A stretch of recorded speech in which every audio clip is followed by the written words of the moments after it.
Shalom jemaat yang dikasihi Tuhan, saya akan berbagi firman Tuhan melalui pesan pastoral di minggu pagi hari ini.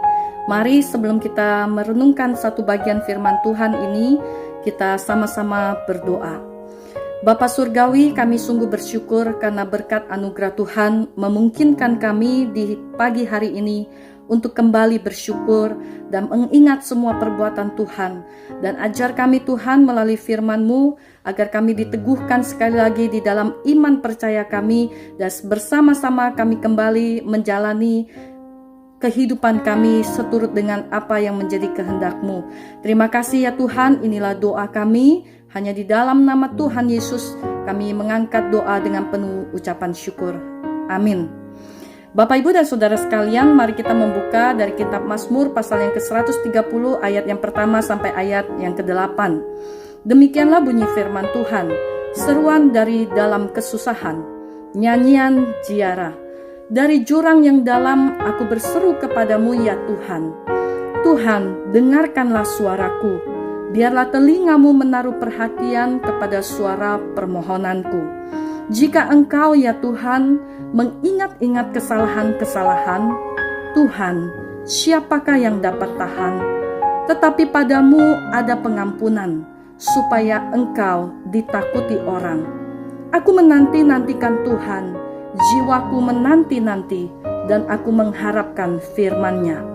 Jiwaku mengharapkan Tuhan lebih daripada pengawal mengharapkan pagi, lebih daripada pengawal mengharapkan pagi. Berharaplah kepada Tuhan, hai Israel, sebab pada Tuhan ada kasih setia, dan Ia banyak kali mengadakan pembebasan. Dialah yang akan membebaskan Israel dari segala kesalahannya. Amin. Bapak, Ibu, dan Saudara sekalian yang dikasihi Tuhan, di dalam Mazmur pasal yang ke-130, pemazmur berkata bahwa dari jurang yang dalam ia berseru kepada Tuhan untuk Tuhan mendengarkan suaranya dan juga menaruh perhatian kepada permohonannya. Kita memang tidak memahami apa yang dimaksud daripada jurang yang dalam pada kehidupan pemazmur.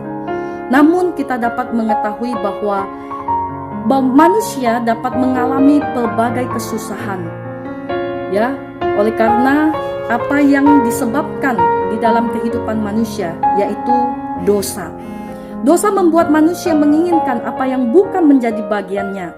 Dosa membuat manusia melakukan kesalahan-kesalahan di dalam keputusan-keputusannya. Dosa juga menyebabkan manusia tidak dapat menyikapi hidup dengan benar. Sehingga semua inilah yang kemudian menjadikan kita sebagai manusia mengalami kesusahan, mengalami jurang yang dalam pada kehidupan kita semua.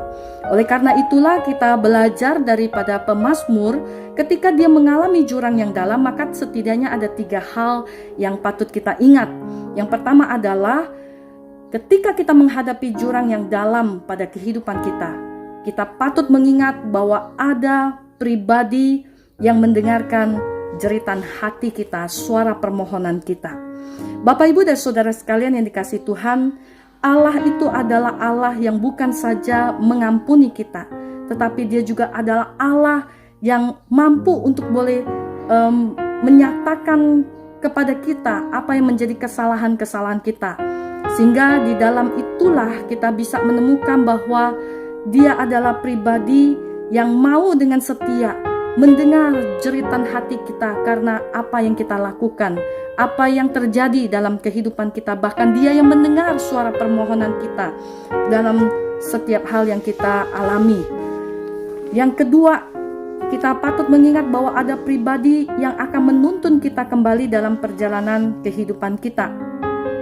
Bapak, Ibu, dan Saudara sekalian, kalau kita melihat di dalam ayat yang kelima, di situ pemazmur berkata bahwa ia menantikan Tuhan, jiwanya menanti-nanti, dan ia mengharapkan firman-Nya.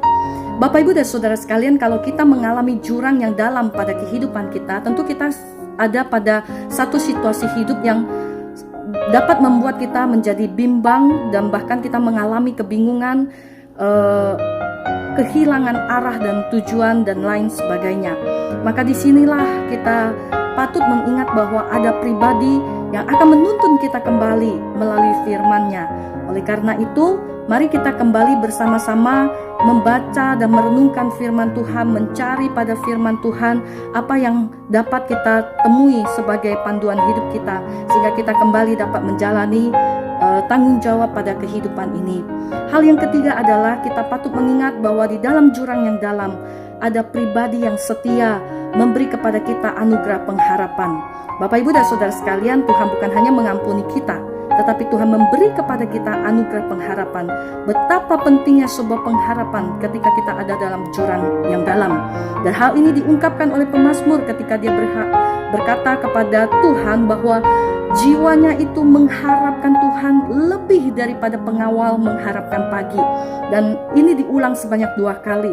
Artinya ada satu kerinduan yang lebih dalam dan satu penegasan akan kerinduan daripada pemazmur untuk mengharapkan Tuhan. Dan pemazmur mengajak kepada orang-orang Israel untuk berharap kepada Tuhan, berharap pada kasih setia Tuhan. Sama halnya kepada kita hari ini. Ketika kita ada dalam jurang yang dalam, pemazmur mengingatkan kepada kita, mari kita berharap kembali kepada kasih setia Tuhan yang lebih baik daripada hidup itu. Kasih setia Tuhan yang bukan saja kita dapat ketahui ketika Tuhan mengubah situasi kita, tetapi ketika situasi hidup kita masih sama pun, Tuhan tetap boleh menaruhkan pengharapannya pada kasih setianya. Oleh karena itu, Bapak, Ibu, dan Saudara sekalian, inilah yang patut kita ketahui ketika kita ada di dalam jurang yang dalam pada kehidupan kita hari ini. Saya tidak dapat memahami apa yang menjadi jurang yang dalam pada kehidupan kita hari ini, tetapi setidaknya kita patut mengingat 3 hal. Ada pribadi yang mendengar suara jeritan hati dan permohonan kita. Ada pribadi yang memberikan kepada kita anugerah pengharapan. Dan ada pribadi yang juga dengan setia memberikan kepada kita kasih setianya. Mari kita berdoa.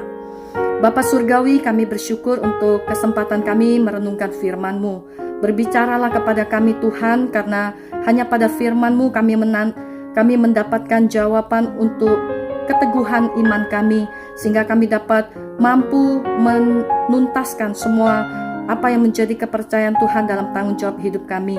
Tuhan, Engkau tolong setiap kami pada jurang kehidupan kami masing-masing, supaya di dalam jurang yang dalam kami dapat bangkit karena pengharapan dan juga karena kekuatan anugerah yang Tuhan berikan, yang Tuhan topang kami. Terima kasih Tuhan, ini doa kami, persembahan kami, dan juga permohonan syukur kami. Di dalam nama Tuhan Yesus Kristus kami berdoa dan kami bersyukur. Amin. Bapak, Ibu, dan Saudara sekalian, demikianlah pesan pastoral di minggu ketiga pada bulan Agustus ini. Saya terus berdoa kiranya Tuhan yang meneguhkan pengharapan kita di dalam iman kepada Dia. Jika selama masa pandemik ini Bapak, Ibu, dan Saudara sekalian ingin memberikan persembahan, maka persembahan dapat dilakukan melalui via transfer ke rekening Gereja Kristen Kalam Kudus Siwalan Kerto dengan nomor account 8725692222. Tuhan Yesus memberkati kita sekalian. Selamat hari Minggu.